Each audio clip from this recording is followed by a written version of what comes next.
It's still an active scene here in Shafter. We're right across the street from Golden Oaks Elementary School. School was in session earlier today when shots rang out in the alley behind me. We are just off of the northbound 99 in between Houghton and Bear Mountain Boulevard. And take a look behind me. It's a deadly start to the weekend here. It's an orange glow in the middle of a very dark night. What could people from Bakersfield expect from this new show? I mean, I'm so excited. Like I said, we have 11 people hurt, 2 people in this pickup truck right here moderately hurt, and 9 other people, they had about minor injuries. We're going to get this party started right now and get going and show you what we got going on here. We got hundreds of cars. We got hundreds of car enthusiasts here. Take a look. This is the Wheelaholics car show in Bakersfield. We're backstage here at the Dolby Theater. Honestly, they're about to turn the lights out on us. They're about to shut this place down for good. They're about to shut down American Idol for good as well. There's a lot of raw emotion on this block right now because of what happened earlier this afternoon. All right, so we are waxing our noon anchor, Tom Murphy. Oh, see? Is that it? That's it. Oh, look at that. Bring it. 22 years ago to the day, there was a tornado in McFarland. There goes Tom Murphy climbing up the pole. Woohoo! Hi, are you good? Are your socks helping? The climb up. So with the new law in place, guns like this Smith & Wesson M&P9 will soon be off the shelves, but gun supporters are firing back. Now, we showed you the dinosaurs in the last hour, but the fairgrounds were the land of the lost last year.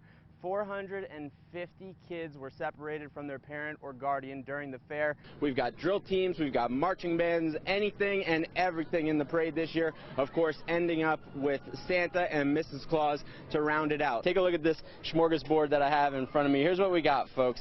This right here, foot-long corn dog, pretty good. Now, we asked police how many shots exactly were fired. We also asked them if they were able to find a knife on the scene. They're remaining tight-lipped on that information right now. It goes to the Kern County District Attorney's Office, where they will investigate this. But right now, 1 man is dead, 3 officers on administrative leave, and a community asking why. Live from Shafter, Tom Murphy, Eyewitness News. He was very generous, and he was the greatest man I ever met. Antonio Torres remembers the first time he met Lauren Bristol at Sierra International Machinery. November 1979. It was my first day at work. The first day of a 35-year friendship with Bristol, the man everyone called Shorty. That's the way it was until the last day I saw him. Until Sunday night. Shorty was walking on a sidewalk when he was hit by a car on Palm Drive. The 66-year-old was killed. When I got the news, I couldn't believe it. It's been a long week at Sierra. Monday was a horrible day. Just complete tears from everybody. The American flag flies at half-mast to honor Shorty, a Vietnam veteran. Shorty's the heart and soul of Sierra. John Sacco goes through pictures of Shorty, like this one, Shorty fresh off the job. Look at him, he's greasy, his hair's everywhere. Or this one, Antonio and Shorty back in 1982. Shorty holding court, explaining how something works, telling a story, and he was an amazing storyteller. Like in this Sierra Company video, with Shorty telling his own startup story. Originally, I started in 1966. Shorty was the last true mechanic, the guy who can get it working. And when it came to an engine, he was second to none. A mechanic, a mentor, a man who will be missed. He loved his kids, he loved his grandson. Shorty was a family man. He was the greatest husband. But this man has the highest integrity, the most honest, decent, humble human being you ever want to meet, who you just couldn't help but love. For those who didn't meet Shorty, you missed out. A person who did more good than anybody you would know. But he would never tell you what he was doing. There ain't nothing fancy. If we don't know the answer, then we'll go find the answer. You know, if we don't have the part, we'll go find the part. We'll make the part. We'll do whatever.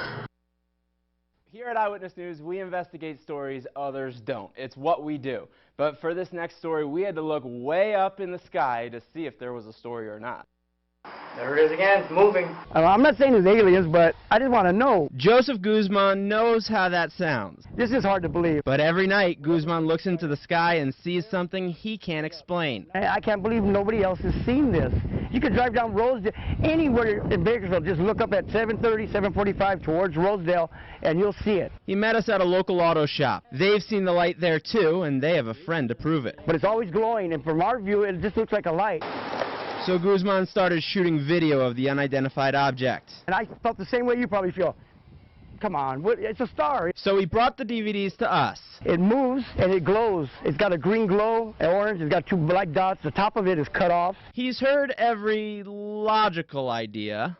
It's Venus. You're seeing things. Oh, that's just a star. It's the North Star. Is it a balloon? It ain't a balloon, okay? And he's heard his fair share of criticism. I need to get glasses. I'm seeing things. How did I make that video? He's even asked himself. Am I seeing things or do I have it? Do I have something? With no other explanation, he wonders, has Bakersfield become Area 661? What it is, you know, if it's aliens, hey, great, come on down, you know, let's have a coffee or something, but if it ain't, why is the government watching us? For now, Guzman watches the sky as he watches his back. And after this video airs on 29 News and you guys don't see me for a while, maybe they came down and got me, man. I don't know. I would like to visit them. We admittedly got a little bit of a late start on this story today, so we'll let you know as soon as we hear back from anybody that might know what exactly it is. Courtney, back to you. For those images that you're seeing over my shoulder, I'm joined now by Derek Tysinger with the Kern County Fire Department. Derek, first let's just get into the very latest. What kind of numbers do we have as far as containment, as far as acreage, all the very latest info? Right now we're looking at 0% containment. The fire is making several runs. It's over 1,200 acres at this time, and we still have over 200 structures threatened. So what kind of effects did the conditions today have on this fire? Well, we have conditions that have built up over the years. We have severe drought, low water, steep terrain, low humidity, high temperatures. You put those together, you're going to get extreme fire behavior. Now let's talk a little bit about some of the homes. How many homes do you think were evacuated? Were any homes lost? What's the info on that? We did evacuate those 200 structures. We still have the 200 threatened. We did lose multiple structures. We don't have a confirmed number of how many at this time. Any idea as far as the timetable on this fire? It looks like it's going to continue throughout the week unless we get some more favorable weather conditions. Let's talk a little bit. For one thing, we saw airdrops throughout the day. Are we expecting to continue to see those throughout the night, or have you guys stopped those? We don't have any night drops going on right now, but we do have Helicopter 407 on standby with night vision capability. If it was necessary, that would be activated and put into play. And then last question, any idea on what caused this fire? We're looking into that now. We have investigators on scene. We're narrowing down the point of origin, but right now the cause is still under investigation. All right, Derek, thank you so much. So 0% containment right now, guys, 1,200 acres. Those are the very latest numbers. There's also a lot as far as traffic implications goes. Derek actually told me moments ago that they're working on a press release for that, and we should have a lot more information on that later, hopefully by 11 o'clock. We have so much more to go on this, so for now, I'm going to toss back to the studio. Courtney and Kurt, back to you guys. All right, some very